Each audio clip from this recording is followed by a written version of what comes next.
ఓం శాంతి.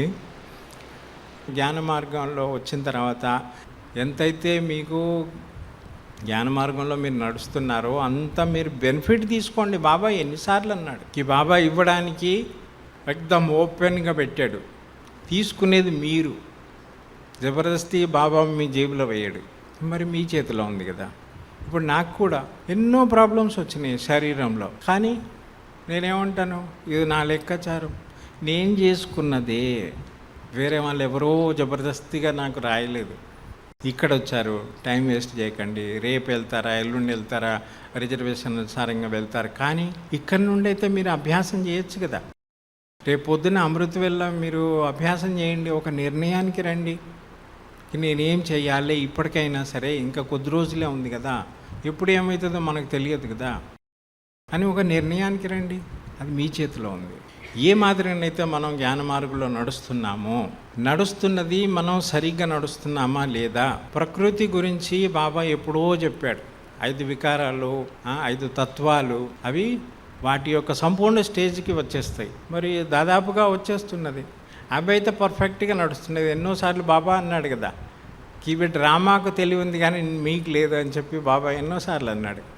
చెప్పడానికి ఎంత ప్రయత్నం చేస్తాడు బాబా మనకు, కానీ మనం ఏం చేస్తాం, వింటాము, విననట్టుగా వదిలిపెట్టేస్తాం. చెప్పాడు వినాశనం గురించి, ఏం పర్వాలేదు చూద్దాంలే. ఎప్పుడైనా సరే మనం ఏమనుకుంటాం, అన్నీ బాగానే జరగాలి.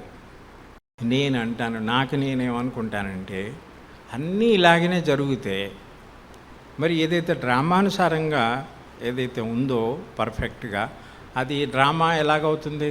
మరి ఈ కలియుగ ప్రపంచం పూర్తయ్యి, ఈ సంగమయుగం పూర్తయ్యి మళ్ళీ సత్యుగం ఎలా వస్తుంది? కాదు కదా. మరి అన్నీ పర్ఫెక్ట్గా నడిస్తే అది సత్యుగం రావడానికి అది మార్గమే లేదు. కాబట్టి ఇప్పుడు ప్రజెంట్ ఏంటి, నా చిన్నప్పుడు వాతావరణం ఎలాగుండే, బావి నుండి తీసినటువంటి వాటర్ మేము తాగేది వడపోసుకొని. ఒక్కొక్కసారి అయితే అక్కడికి బయటికి వెళ్తుంటే బావి నుండి తీసింది డైరెక్ట్గా తాగాం కూడా, స్వచ్ఛంగా ఉండేది వాటరు. ఇప్పుడు ఎలా ఉంది? లేదు. మీరు వీలున్నంత వరకు ఆరోగ్యాన్ని కూడా చూసుకోవాలి. ఇది బాబాజీ మనకు చెప్పాడు. మనం ఏదైతే జ్ఞాన మార్గంలో నడుస్తూ ధనంతో సేవ చేయాలని బాబా చెప్పాడు, అందరికీ తెలుసు, లౌకిక ప్రపంచం వాళ్ళకు కూడా తెలుసు. మనం ఏదైతే చేస్తున్నామో, నేను చేస్తున్నాను, నా కోసం చేస్తున్నాను, సేవ చేస్తున్నాను, ధన్ ద్వారా నా కోసం చేస్తున్నాను, ఇంకెవరి కోసం చేయట్లేదు. కాబట్టి ప్రేమగా, నిస్వార్థంగా, ఇందులో స్వార్థమే ఉంటుంది, నా కోసమే కదా. ఏ మాదిరినైతే లౌకికంలో నేను బ్యాంక్ బ్యాలెన్స్లో ఏదైతే ఉన్నాయో ప్రాపర్టీస్ ఉన్నాయో నేను వేరే వాళ్ళకి చెప్పట్లేదు. ఇంకొకటి మీకు మీరు ప్రశ్నించుకోండి. ఎప్పుడైనా సరే మనం యజ్ఞంలో, హుండీలో మనం డబ్బులు వేస్తాం, ఎవరి కోసం వేస్తాం? నేను వేస్తే నా కోసం. అదే మాదిరిగా ఇది ఎందుకు చెప్పుకోవాలి, ఇది కూడా గుప్తంగా ఉంచుకోవాలి కదా. నేను ఇది చేశాను, అది చేశాను, 1 కోటి రూపాయలు చేశాను, ఇన్ని లక్షలు చేశాను, అన్ని లక్షలు చేశాను, ఎందుకు చెప్పుకోవడం? గుప్తంగానే ఉంచుకోవాలి. ఎవరు వీలున్నంత వరకు చేసుకోవాలి. ఎందుకు?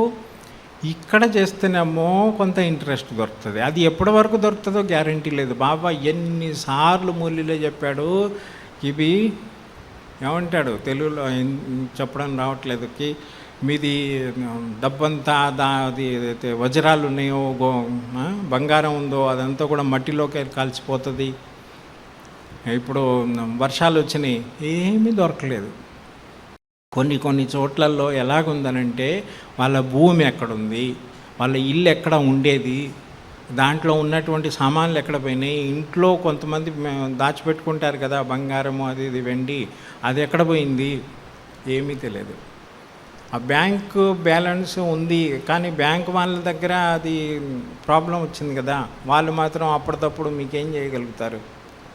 బ్యాంక్ మేనేజర్ని పట్టుకోండి, బ్యాంక్ క్యాషియర్ని పట్టుకోండి, మీరు కావాలంటే ఇస్తాడా? ఎక్కడి నుండి తెచ్చిస్తాడు? ఆయనకే ప్రాబ్లం వచ్చింది, కంప్యూటర్స్ ఫెయిల్ అవుతాయి. ఇప్పుడు ఏం చేస్తే మంచిది? ఆ ఉన్న దాంట్లో మనం ప్రశాంతంగా ఉందాం, సంతుష్టంగా ఉందాం. చేసేదేదో మనం గుప్తంగా చేసుకుందాం, మన కోసం, నా కోసం. నేను చేస్తుంటే నా కోసం, మీరు చేసుకుంటే మీకోసం. ఇందులో చూపెట్టడం అవసరం లేదు. అర్థమైందా? అయితే ఇప్పుడు మార్నింగ్ అమృత వేళ నుండి నేను చెప్పాను కదా, మధ్యాహ్నం కూడా మీరు ఎక్కడికైనా వెళ్తున్నారు, వస్తున్నారు. కొంతమందిలో నేను చూశాను, చాలా మంచి అభ్యాసం చేస్తారు. మంచినీళ్ళు తాగుతారు, బాబా జ్ఞాపకంలో తాగుతారు, తింటారు, బాబా జ్ఞాపకంలో తింటారు. కాకపోతే ఏంటంటే ప్రకృతి రూపకంగా ఏమి జ్ఞానం ఇస్తారు అని అంటే, మీరు మంచినీళ్ళు కూడా ఎలాగ తాగాలంటే, మనకు ఛాయ్ ఇస్తే గటాగట్ట తాగం కదా, ఛాయ్ కొంచెం మెల్లమెల్లగా తాగుతాం కదా, అలాగే మీరు మంచినీళ్ళు తాగండి అంటారు, కూర్చొని తాగండి అంటారు. అంటే మనం శారీరకంగా మనం ఎలా కూర్చోగలిగితే అలాగా. మరి బాబా యొక్క జ్ఞాపకంలో ప్రతిదీ కూడా ప్లస్ అవుతున్నది కదా. మనం ఏమి జ్ఞాపకం చేయకుండా మంచినీళ్ళు తాగుతున్నాము, టిఫిన్లు తింటున్నాము, భోజనం తింటున్నాము, ఆసక్తిగా తింటున్నాము. అంటే అది టేస్ట్ ఉంటేనేమో ఎక్కువగా, టేస్ట్ తక్కువ ఉంటేనేమో మళ్ళీ. ఇంకొకటి చూడండి, లెక్కాచారం అని అంటారు. మనం పెట్టిందే మనం తినాలి, మనది ఎవ్వరూ తినరు. మనం అనుకుంటాం, అరే వాడు దోచుకున్నాడు, వీడు దోచుకున్నాడు, అలా చేశాడు, ఇది చేశాడు అని చెప్పి. కానీ ఆ సమయంలో మనం ఎటువంటి మనసు నుండి తయారు చేసుకున్నామో ఆ ధనాన్ని. ఇంకొకటి, లెక్కాచారంలో ఉంటే మాత్రం అది తిరిగి కంపల్సరీ వస్తుంది, వచ్చింది ఎంతోమందికి వస్తుంది.